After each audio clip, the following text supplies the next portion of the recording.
Hello everyone, welcome to this week's Gran Turismo 7 Daily Race and Strategy Guide from Fuji International Speedway in a wet, or possibly wet, Fuji International Speedway in the Group 3 machinery, because we have the return of one of our longer daily races. So we've got 24 laps to get around, time at times 4, fuel at times 2. The refuel rate is at 7 litres per second. I'm mentioning that because it might be important in a fully dry race. In terms of tyres, we have the racing mediums, the intermediates and the wets. There is a mandatory pit stop in this one. BOP is on, damage is light, slipstream is real, it's a rolling start. And for settings, we just have the brake balance, which will, as I always say, please and displease people in equal portions. But yeah, this is very similar from what I can tell, because obviously I can't do that many races, I need to get the video out, but very similar to the Spa race that we had a few months ago, where there was kind of dynamic scripted weather, I think would be the best way to put it. We jumped into the 8 o'clock, the 8 AM race here in the UK.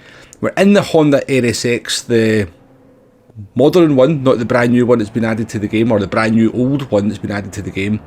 But what you want to do when you jump in is get into the pits here and check that weather forecast. Now you can obviously check the weather forecast function that we have, but it's kind of useless. But you can look up the weather radar from the car here, and as you can see, we have a big wall of weather coming in, but that weather does move very slowly. So even though it looks kind of close to the track there, you do want to start on the slick tyres in these circumstances, only starting on either wets or intermediates if the rain is actually coming down at the time of the start of the race. I don't think that's going to happen if we look back. If it is very similar to the Spa weather forecast and rain and the scripted weather that we had back in that race, I don't think that race ever started in the rain from what I can remember. It always started dry, and then it was kind of about 6 or 7 different scenarios that could play out. Sometimes it's completely dry, sometimes the weather would come in and it wouldn't be quite so heavy, and you maybe need to change back to slicks towards the end of the race, or it started to dry up towards the end of the race, or it could be very wet from around about a third of the way into the race. Looking at the weather kind of radar there, it looks like once that rain's here, it's here for the duration. As we said, the weather in these races moves nice and slowly. So race is underway, and there's already a little bit of carnage halfway through lap 1. Now I know got Max Powers involved, so we'll just blame him for that. I'm only kidding, Max, I'm only kidding. You know I'm only kidding. I don't really know what happened, but 3 cars were taken out, and that puts us up into P12. Here behind Mario Sonic in the NSX from 2000. Another car has gone speeding off the track there, so that's going to move us up into P11. Nice start here for us anyway. And this Honda NSX, by the way, actually feels really nice, both in the dry and in the wet, because we're going to do a lot of laps here in the wet weather. Now in the wet, the MR cars do tend to be better than the FR cars because it's easier to get the traction down. Certainly not as big a disparity as it was back in the GT Sport days between the FR and the MR cars, but I think the MR cars still have a little bit of an advantage in the wet conditions. I'm not sure if that's true to life or not. I'm not sure if that kind of rear mounted engine in the MR cars does prove to be an advantage in real life, in real GT3 racing. I have no idea whatsoever. As we exit turn 1 here, we're going to see the weakness of the NSX has just been added to the game. The GT500 NSX, it doesn't quite have the acceleration out of the slow corners, but it does have the top end on the straights, as you very well seen. But that allows us to make the move on Mario Sonic as we exit turn 1 at the start of lap 2.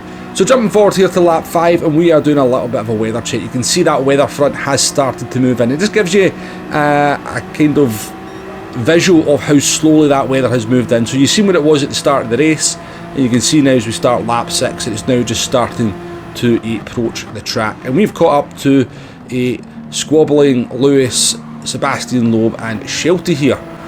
So 1 lap later, we do put the move on Shelty down into turn 1, a nice outbreaking manoeuvre into turn 1. Textbook, I would even go as far to say. For some reason Shelty's livery has not appeared, because it says in the wee caption here his car should be yellow with the full TCR livery, but as we can see it was a standard livery.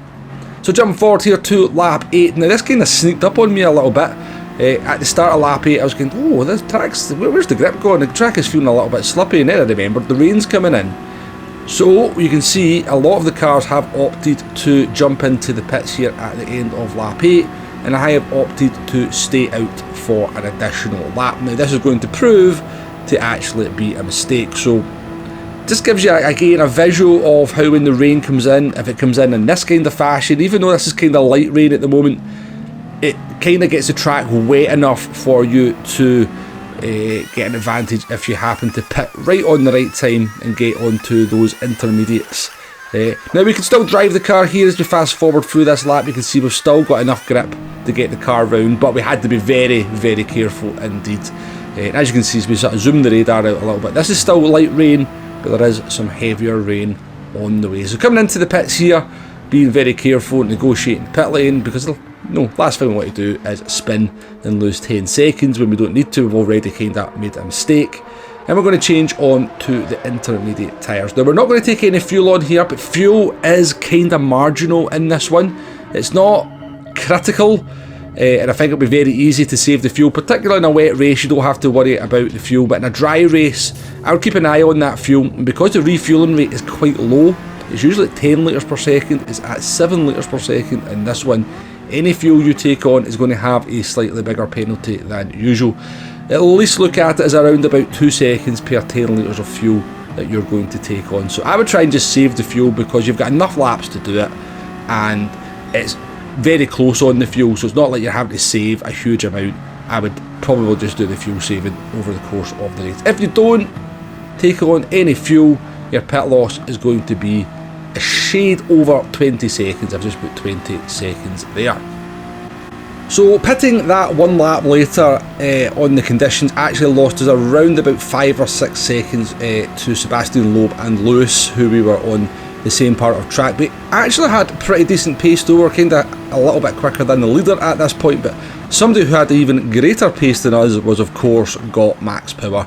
Max is just an absolute monster when it comes to the wet conditions, and he passes down into the inside of turn 1 there in that Audi. Now I did feel we had been ahead of him for a couple of laps, and we weren't that much slower than him, so I was kind of hopeful we can maybe give him a little bit of a battle here. But as the track is just starting to get wetter and wetter at this point, as you can see, it's, the bar is all the way up to saying we should be kind of considering full wets. And now the intermediates will handle these conditions, but you do have to be quite careful with them, and as you're about to see, there's certain parts of the track where you have to be particularly careful, because as we exit the hairpin here and come onto what is called the back straight, we go through the little bit of a kink here. Now you see Max loses it but catches it, we lose it and end up into the wall. That's the advantage of the controller, by the way, when you lose the car. You think the wheel's got all the advantages, the controller's got some advantages as well. But yeah, we lose it there and lose a couple of positions. Could have been a lot worse, to be fair, but we only lost about 6, 7, 8 seconds maybe at a push. But we've got dirty tyres as well, a little bit of damage. It's going to take us a half lap to get back up to speed. And we're back behind Mario Sonic in the NSX GT500. So I've got traction control on here. I run traction control in the dry conditions as well. I would highly recommend putting on traction control. I actually put the traction control up to 2 after having that accident. And the intermediates, as I said, can cope with these conditions, but it's very, very slippy. Now, I don't have enough time to test everything. I would love to know what the wet tyres are like in these full wet conditions. I think they'd be probably quite good. And Mario is actually going to peel off into the pits there. Maybe seen the accident that we had, maybe struggling a little bit with that car. He's going to peel off into the pits and put on the full wets. I never got a chance to ask him how he was getting on with those full wets. But yeah, I think back in the Spa days when we did this race with the kind of similar weather, towards the end of the week, a lot of people were actually kind of saying the wet tyres were really good. I experimented with it myself, and I did feel in the high speed corners the wet tyres in the full wet conditions were actually much safer and much nicer, but it's very close between the intermediates and the full wet tyres when it gets to these conditions. Now this race did stay full wet for the entirety, so it'd be interesting to just see how the wets may well have performed had we put them on at the pit stop. Now we got past Holte, not Holte, it's Harty there, the Irish driver, back up into, of course, Pete Womble, and we had some really nice pace towards the end. We were catching Sebastian Loeb in the Audi. He was about 9 seconds ahead of us, and we got that down to below 3 seconds. So our pace was pretty strong. We're actually a little bit faster than Shadow up in P1 as well. And we finished, as I said, in P Womble. 44-minute race there with the wet conditions. So a nice length actually, a nice length to do the race and then get a wee break before you do the next one, if that is your plan. Anyways, let's move on to me telling you some tips on how to drive a wet lap at Fuji. Now, we did do a video on wet lines, and basically the principle is you want to break off the racing line at the corners where you can. So turn 1's a really good example of where if you break off the racing line, there is a little bit more grip. Now, I also try to accelerate off the racing line as well, so it does help you to get the traction down a little bit. Now, coming through turn 2 here, I wouldn't worry about any kind of wet lines. This corner is hard enough as it is. Just brake nice and early and get the car into the apex. Coming round 100R, now you will find there's a little bit more grip on the outside of the track here. Well, I certainly did as well. And you also want to be kind of in the middle of the track for the braking into the left-hander here as well. Should give you a little bit more grip. Now, I take a nice tight line here with the theory being if I can get the car off the racing line and straight in the kind of acceleration zone a little bit, we should be able to get better traction. Be careful at the kink, as you've seen earlier on. Coming up to the chicane, braking about maybe 10 metres before the Dunlop sign above you, off the racing line, should get the car stopped nicely into the apex for the chicane. Coming through the last sector, you really don't venture off the racing line too much. You kind of gain more of an advantage by widening the corner and using the full width of the track, except for maybe this corner up here. There is more grip on the inside for sure. If you drift out a little bit wide, you will find the car just kind of struggling to get into the corner.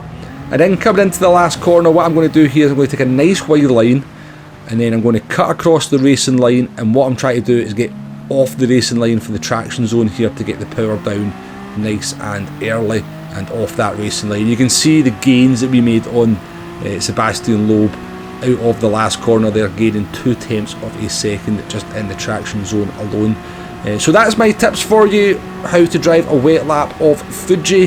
Hopefully that should help you, because you're probably going to be driving quite a lot of laps in the wet.